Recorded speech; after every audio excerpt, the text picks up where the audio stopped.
The village of Okeona sat proudly on the edge of rolling hills, its red earth paths winding between tall Iroko trees and mud houses with thatched roofs. The people were hardworking farmers, known for yam barns taller than a man and goats fat enough to shame neighboring villages. But Okeona had one problem: their neighbors, the village of Ajaye.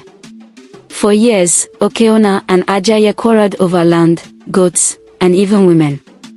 If one goat crossed the boundary, an elder from the other village would storm into the square shouting, "Ain Enyon, one tig Eronwa.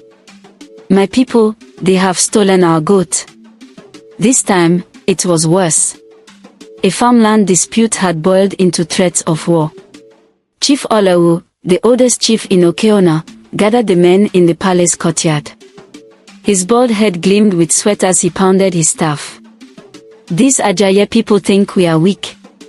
If we do not rise, they will trample us like ants beneath a mortar." The warriors cheered, brandishing cutlasses and spears. Young men beat their chests, promising to bring back heads as trophies. The women whispered in corners, frightened that their husbands and sons might not return. But among the crowd, one man yawned loudly, Babatunde, the palm wine tapper. His wrapper was half loose, his belly round from too much wine, and his gourd never left his hand. "Olawu," he muttered, wobbling to his feet, "war is good, yes, but have we asked if the gods will even allow our legs to reach the battlefield? Huh! What if Sango sends thunder before our cutlasses even shine?" The crowd burst into laughter. Some mocked him. "Go back to your palm trees, Babatunde. All you know is how to drink." But Babatunde only sipped from his gourd and smacked his lips. A man who drinks wine before war sees two enemies instead of one, and that makes the fight easier. The chiefs ignored him. The war drums were already being prepared. Yet, deep in the forest, the gods and ancestors chuckled. For they knew it was not cutlass or spear that would decide this quarrel, but palm wine itself. Babatunde was not just any palm wine tapper. In Okeona, everyone said he was half man, half calabash. He lived in a small hut at the edge of the village, beside the tallest palm trees. From dawn to dusk, people saw him climbing trees like a lizard, tying gourds, and singing songs only palm trees seemed to understand. And when evening came, he was always seen wobbling down the red path, carrying a calabash of fresh palm wine on his head and another tucked under his arm. Children loved him because he always gave them sips, while elders shook their heads, muttering, "This man will one day drown in palm wine." But Babatunde had one gift: no matter the problem, his palm wine brought laughter. If a man quarreled with his wife, Babatunde's calabash could settle it. If two neighbors fought over goats, one sip from Babatunde's wine made them laugh and forget. On this particular evening, after Chief Olawu's war meeting, Babatunde went straight to his hut. He set down his calabashes, stretched, and began to talk to himself. "Wah, wah, wah. Huh. They don't know what is like hot pepper, everybody cries when it enters the eye. These people want to fight Ajaye, but who will farm my palm trees if we all die? And Abi palm wine will tap itself."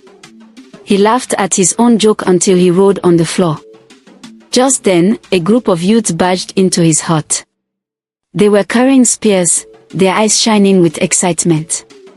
"Babatunde," one of them said, "we need your blessing before we go to battle." He stared at them, confused. "My blessing? Me that cannot even bless my own wrapper to stop falling off."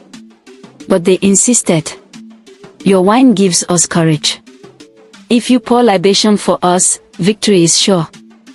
Babatunde scratched his head. He knew he wasn't a priest, but he was never one to miss an opportunity to show off. So, he took his biggest calabash, filled it to the brim, and raised it to the sky.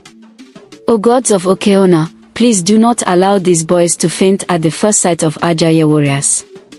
May their legs run faster than arrows, and may their mouths not be too dry to shout when it's time to boast. Asa." Then he gulped half the calabash before pouring the rest on the ground. The boys clapped and cheered. Babatunde, you are the greatest.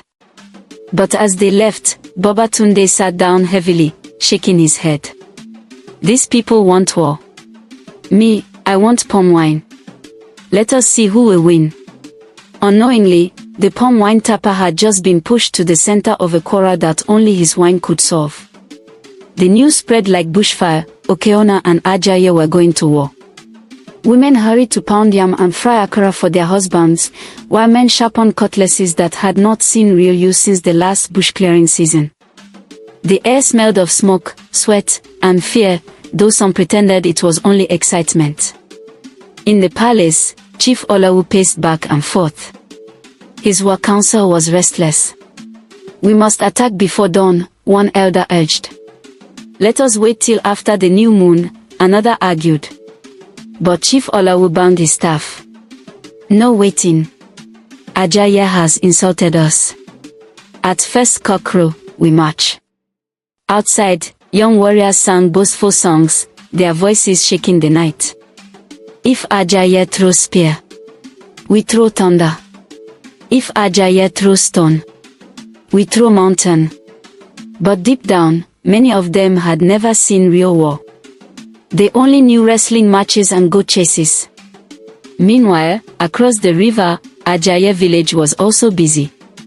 Their warriors painted their faces with camwood and chalk, their hunters polished arrows, and their drummers beat loud rhythms to call courage into the heart. By midnight, the two villages were ready. Fires burned in both lands, sending sparks into the dark sky as if the gods themselves were watching. Far from the noise, Babatunde sat in front of his hut, drinking from his special calabash, the one he saved for nights when palm wine tasted sweeter than usual. He hummed an old song. Palm wine sweet oh, but trouble they bitter. If you mix 'em together, no wala soup. As he drank, he thought aloud. Tomorrow they will fight. Tomorrow blood will flow. But if blood flows, who will drink my wine? Oh, these people don't know what is the enemy of palm trees. Just then, his old friend Ayasod, the village gossip, walked past with a lantern. Babatunde, why are you drinking when war is at our door? He smiled lazily. My sister, if I don't drink tonight, who knows if I will still have mouth tomorrow? She hissed. One day, palm wine will kill you. He grinned. And, at least it will be a sweet death. But as she walked away, Babatunde suddenly had a strange idea, one that made him laugh until his belly shook. Maybe palm wine can stop this war. He lifted his calabash to the stars. If tomorrow peace comes, let it be because of this drink. If not, let me at least drink enough so I won't know when war starts. At first cockcrow, the ground of Igbo Oro plain thundered with footsteps. From the east came Okeona's warriors, their cutlasses flashing, their chants loud. Okeona never falls. Okeona never runs. From the west came Ajaya's fighters, their faces painted red with camwood, carrying bows and spears. They answered. Ajaye is fire. Ajaye burns all. The two armies met at the center of the plain, their drums pounding like rival hearts. Women wailed in the distance, children hid behind huts, and the elders sat on stools, fanning themselves as if to say, this matter will be long. A young warrior from Okeona stepped forward, beating his chest. Who dares fight me? One from Ajaye jumped out, flexing his muscles. I dare. By the time I finish with you, even your goat won't recognize you. The crowd roared. Spears lifted. The tension grew. Suddenly. Stop. Stop. Stop. All heads turned. There came Babatunde, wobbling into the battlefield, with not sword, not shield, but a huge calabash of palm wine balanced on his head. The warriors blinked. Who allowed this old drunkard here? Babatunde staggered into the center. NN. You people want to fight? Fine. But first, drink. Laughter rippled through both armies. One Okeona man shouted, "Old man, get out before they caught you by mistake." But Ajaya warriors were curious. Wait, palm wine, you say? Babatunde nodded proudly. Yes, oh. Fresh from the tallest palm tree. If you fight with dry throat, you will die quickly. But if you fight with sweet throat, you will fight like lion. Even the drummers stopped beating, their eyes wide. The Ajaya champion sniffed the calabash. This smell alone fits he'll quarrel. He took one sip. Then two. Then three.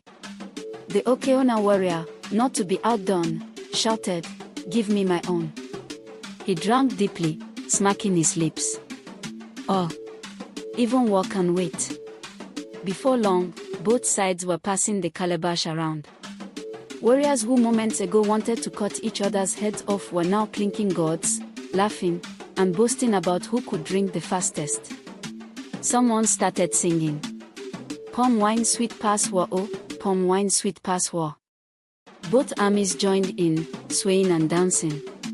The elders watching in disbelief whispered among themselves, "Is this war or wedding party?" Another muttered, Only palm wine can confuse warriors like this." And right in the middle of the madness, Babatunde burped loudly and shouted, "See! I told you! Palm wine is stronger than sword." By mid-afternoon, the battlefield no longer looked like a place of death.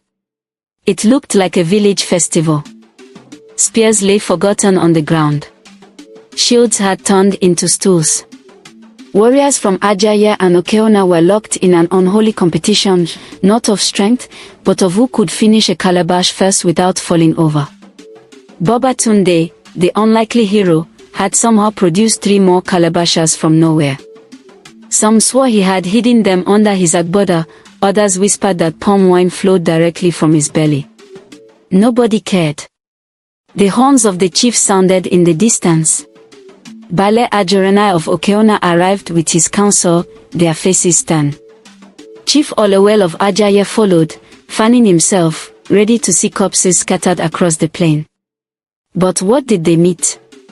One Ajaya man, swaying, hugged an Okeona fighter. "My brother, why were we even fighting self? Was it not goat that entered Kosova farm? Goat matter almost killed us." The Okeona fighter, equally tipsy, replied, "Oh, you are right. Let us settle goat matter with goat meat, not spear." Both fell laughing to the ground. The chief stood frozen.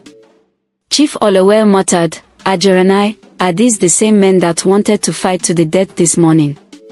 Bale Ajorenai grumbled, "Yes, but now they look like palm wine apprentices." The elders who came expecting blood quietly cleared their throats.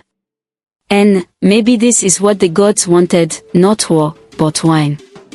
Babatunde, now standing on top of a termite mound like a victorious general, raised the last calabash high. "Hear me, great chiefs. Today, palm wine has done what swords could not. Instead of blood, we poured wine. Instead of crying, we danced. So I declare, from this day, whenever Ajaya and Okeona quarrel, let the first settlement be palm wine before war." The warriors roared in agreement.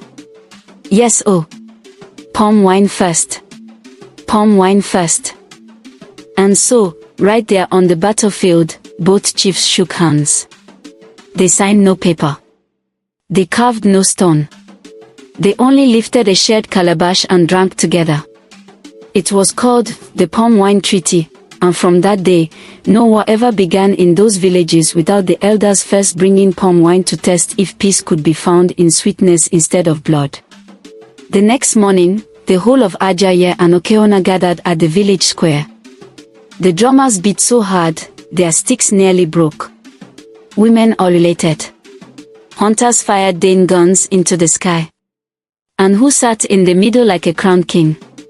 Babatunde, the palm wine tapper, his belly full, his cheeks shining, grinning like a man who had just married 10 wives in one day. The chiefs praised him. "Because of you, the land is safe." The warriors hailed him. "Because of you, we are alive. The children sang songs of him. Boba Tunde, who fought with calabash, not cutlass. He almost fainted with joy. But his wife, Mama Tinu, who had watched quietly from the corner, muttered, "We shall see if praise can cook soup when the calabash dries." The crowd roared with laughter. From that night, Ajaye and Okeona lived in peace. Anytime quarrels rose, someone would say, "Remember Bobatunde's calabash." And laughter would scatter the anger like smoke in the wind. Palm wine became more than drink. It became a symbol of peace, a reminder that sometimes the sweetest solution is also the simplest. The griots ended the tale with words that still echo today. Omi tutu lo en mu ainedek, it is cool water that quenches fire. Ayen tu mobe en fi oaro do aloju, ki iji ki iji tu, he who knows how to use words wisely, prevents blood from spilling. Irisi akon bie keo fi ipio, ayani ikon bie bo fi oti ogogoro, rice is incomplete without oil, trouble is certain when men drink gin instead of palm wine. And the people laughed, remembering that the night palm wine saved the village from war was the night peace tasted sweet like laughter.